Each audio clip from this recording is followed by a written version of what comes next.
Here we are again. For the fourth time in as many years, we're celebrating another Christmas together. Well, I've done it for 4 times in a row, and I know that a lot of you have been along for the ride since the very beginning. For those of you who just discovered the show this season, welcome to the family, and welcome to this yearly gathering. I hope wherever you are, and whoever you're with, and however you celebrate, that your Christmas season has been filled with love and enchantment, and I hope that whatever your plans are for the day itself, that they bring with them all the warmth and magic of Christmas and create new memories to last a lifetime. It all came so quickly this year, because Thanksgiving fell on November 28th, leaving the shortest possible time between then and Christmas. Next year's looking only slightly better, with Thanksgiving falling on the 26th. It won't be until 2023 that the calendar provides the longest possible space between Thanksgiving and Christmas. But hey, that's just for people who stick to the mainstream notion of the Christmas season. People like you and me know that the season can begin or end whenever you want it to, or it can just continue going all year long. But let's take a look back at the official quote-unquote season this year and remember the news and trends behind it. And maybe we'll have occasion to revisit some of them in future episodes of the show. Because starting tomorrow, Christmas of 2019 belongs to Christmas past. Well, I for one was excited to see 2019 bring the first major Christmas conferences. To be fair, there have been other Christmas conferences for a long time now, but this year brought us ChristmasCon in New Jersey, which was the first conference where fans of Hallmark Christmas movies could meet their favorite stars. I was so honored to be invited to be part of that event, and I'm looking forward to being part of next year's. There were other events like Christmasland in Los Angeles, and Christmas in July is coming to Nashville in the summer of 2020. And you guessed it, I'll be there too. I have a feeling these Christmas movie fan meet and greet conferences are going to become a big thing, and we got to see it all happen right from the start. When it comes to figuring out the hottest toys of the season, it's always a little tough. There are several lists from several sources and they're all slightly different. But that baby shark toy shows up on a lot of them. Same for toys relating to Frozen 2 and the Marvel superheroes, plus the perennial favorites like Lego and all things having to do with slime. Slime is still really popular. When it comes to movies, as always, lots of new Christmas movies again this year, not least of which because the Hallmark Channel is leading the charge with 40-odd made-for-TV romances. But Lifetime is doing its best to catch up, as are its other competitors. Looks like Christmas at Dollywood was the big one this year. Netflix gave us the animated Claus and the live-action Christmas Prince sequel, among others. Disney's new streaming service brought Noel, and Last Christmas was popular at the box office. There were lots of Christmas movies this year, far too many to cover them all, so let's just leave it there. On the music side, lots of new releases as usual, including albums from the Jonas Brothers, SNL alum Anna Gasteyer, but maybe not really any breakout favorites this year, not that I heard of anyway. And one of the biggest pieces of music news was also a big surprise. Mariah Carey's All I Want for Christmas Is You hit #1 on the Billboard Hot 100 for the first time this year. I kind of assumed it already had years ago, but apparently 2019 was the first time in 25 years that song reached that distinction. And of course there was that update to Baby It's Cold Outside from John Legend and Kelly Clarkson. A lot of the trends this year were mostly continuations from last year. Things like rainbow Christmas trees and upside-down Christmas trees. Those were all making headlines for the last several years, but they were called out as a hot trend for this year.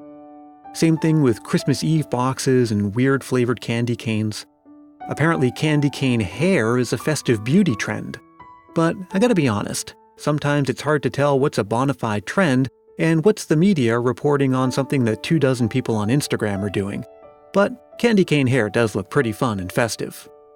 Ugly sweaters aren't going anywhere, unfortunately, and we saw some branded ones this year, like the Pillsbury Doughboy, Popeye's Chicken, things like that. Walmart made headlines for an ugly sweater it had to pull off its shelves. It showed an image of Santa doing something you wouldn't expect to find Santa doing, and I'll just leave it at that. A study came out earlier this year that ranked each state's Christmas spirit. They explain how they measure that in all of the study methodologies, but Tennessee is #1. My native Massachusetts is 23 and my current California is 48, even though I live here. Well, I guess that just means I'll have to try all the more hard to spread the Christmas spirit where I live. I'll put a link to that study in the show notes for this episode if you want to check it out. Elaborate Christmas television ads are kind of a thing in the UK. They're almost like Super Bowl ads are here. But it may be catching on here in the States too. This year, Xfinity put out a 4-minute-plus ad showing a reunion between E.T. and Elliot, featuring Henry Thomas, who played Elliot in the original film. And again this year, there are lots of new Christmas podcasts. I can barely keep up anymore.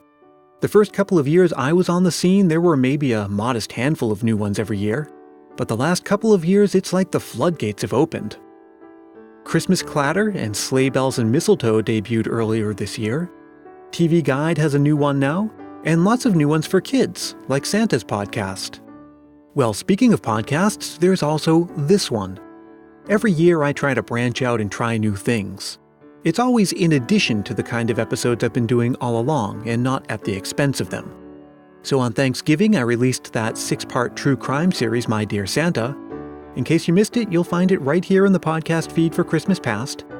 I also started the season in September with the Burr Month's bonus episodes.